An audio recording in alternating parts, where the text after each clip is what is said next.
آج کل کیونکہ آپ کو پتہ ہے ٹیپس کی بات ہو رہی ہے تو میں بھی ٹیپس کی بات کر ہی دوں. ٹیپس نکل رہی ہیں، جناب ججز کے نام آ رہے ہیں. تو نوجوانوں ایک چیز آپ نے سمجھنی ہے. 25 سال پہلے میں نے جب پالیٹکس میں آیا تھا تو میں نے تب کہا تھا کہ پاکستان کا سب سے بڑا مسئلہ کرپشن ہے. یہ ٹیپس جو ہو رہی ہیں، یہ جو سارا ڈرامہ ہے، اب آپ سمجھیں کہ یہ مسئلہ ہے کیا ملک کا.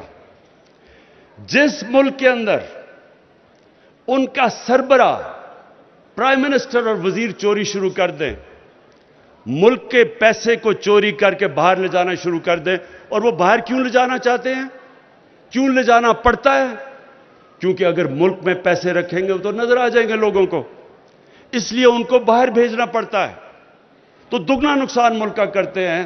تب سے میں کہہ رہا ہوں کہ قومیں غریب اس لیے نہیں ہوتی کہ ادھر وسائل کی کمی ہے. قومیں غریب اس لیے ہوتی ہیں کہ جب ان کے اپنے سربراہ، ان کے پرائم منسٹر، وزیر، جب وہ ملک کا پیسہ چوری کرتے ہیں، وہ ملک کبھی آگے نہیں بڑھ سکتا. اب یہ ہوا کیا ہے؟ ذرا یہ آپ نے سمجھنا ہے یہ کیس کیا ہے. پینما 2016 میں پینما کیس آیا. وہ پینما کیس میں کیا چیزیں نکلی؟ دنیا میں جن لوگوں نے اپنا پیسہ چھپا کے آف شور اکاؤنٹس میں رکھے ہوئے تھے، ان کے نام آ گئے. ان میں سے ایک نام آ گیا کہ جناب جو 4 لندن کے اندر اربوں روپے کے مہنگے ترین علاقے میں فلیٹ ہیں، ان کی مالکہ مریم صفدر تھی. ادھر سے شروع ہوئی بات. اس کے بعد عدالت میں کیس گیا. اس کے بعد جے آئی ٹی بنی. اس کے بعد پھر سپریم کورٹ میں آیا اور فیصلہ کیا گیا کہ نواز شریف کو سزا ہو گئی. اب بجائے یہ کہ آپ صرف یہ بتا دیں عدالتوں کو یا پاکستانیوں کو کہ پیسہ آیا کدھر سے یہ لندن 4 بڑے بڑے فلیٹ لینے کے، بجائے یہ بتائیں پہلے کیوں نکالا،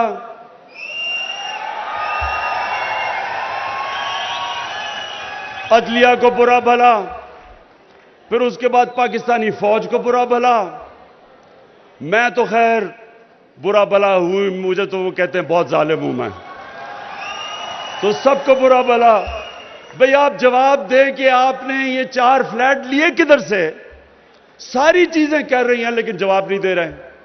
میرے اوپر انہوں نے کیس کیا، سپریم کورٹ میں لے کے گئے. میرا بھی لندن میں فلیٹ تھا. میں نے سپریم کورٹ میں ایک ایک چیز کی 40 سال پرانے کانٹریکٹس کے میں نے کاغذات دیے، جبکہ میں تو پبلک آفس ہولڈر نہیں تھا، میں تو ایک کھلاڑی تھا. اس کے باوجود جو عدالت نے میرے سے رسیدیں مانگی میں نے ان کو دی. 10 مہینے لگے. میں نے کیوں؟ اور انہوں نے ابھی تک جب انہوں نے عدالت میں پوچھا، پہلے اسمبلی میں جھوٹ بولا یہ ہیں جی دستاویزات، وہ فراڈ نکلے. پھر قطری خط آ گیا، وہ فراڈ نکلا. پھر کلبری فونٹ آ گئی،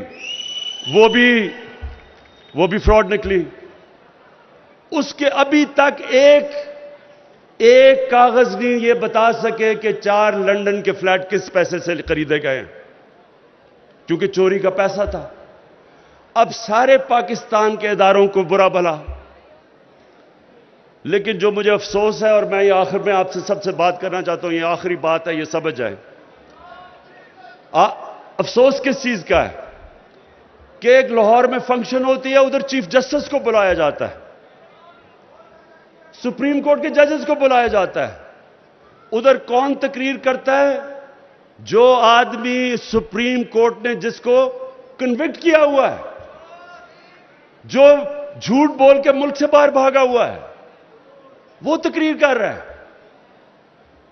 میرے نوجوانوں ایک میری بات سن لیں آپ. قوم کبھی ختم نہیں ہوتی پیسہ چوری صرف کرنے سے. قومیں پھر ٹھیک ہو جاتی ہیں, پیسہ پھر بنا لیتی ہیں. لیکن قوم تب تباہ ہوتی ہے جب چوری کو برا نہیں سمجھا جاتا.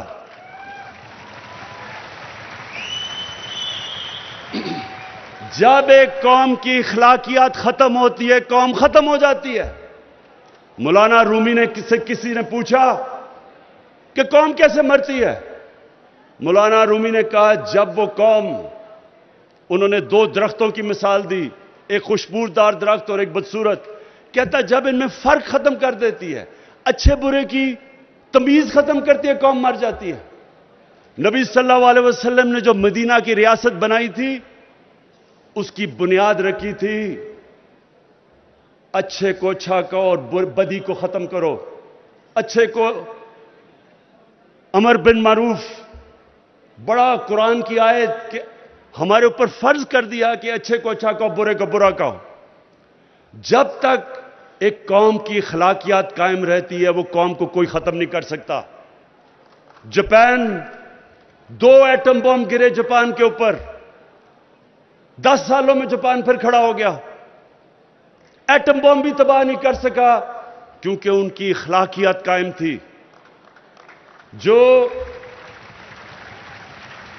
مدینہ کی ریاست کی بنیاد اخلاقیات پہ ہمارے نبی صلی اللہ علیہ وسلم نے رکھی تھی, اس کے بعد خوشحالی آئی تھی.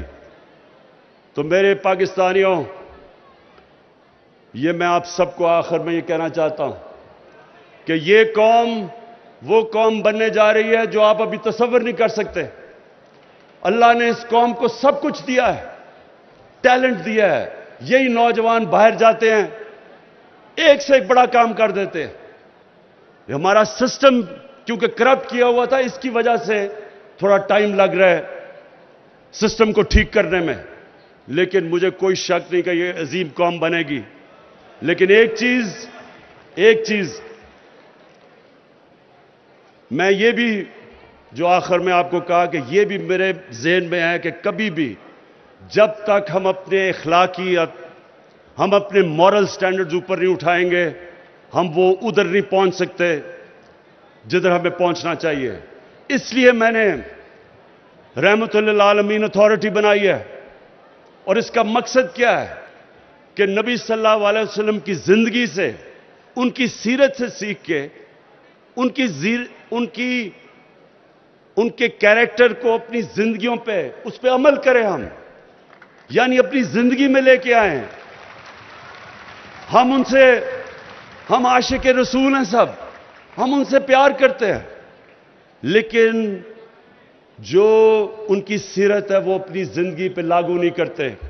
اور صرف یہ ہمارا مقصد ہے کہ اپنے اسکول کے بچوں سے شروع کریں, ان کو ان کی زندگی سے سکھائیں, کیریکٹر بلڈنگ کریں, کیونکہ عظیم قوم کا عظیم کیریکٹر ہوتا ہے.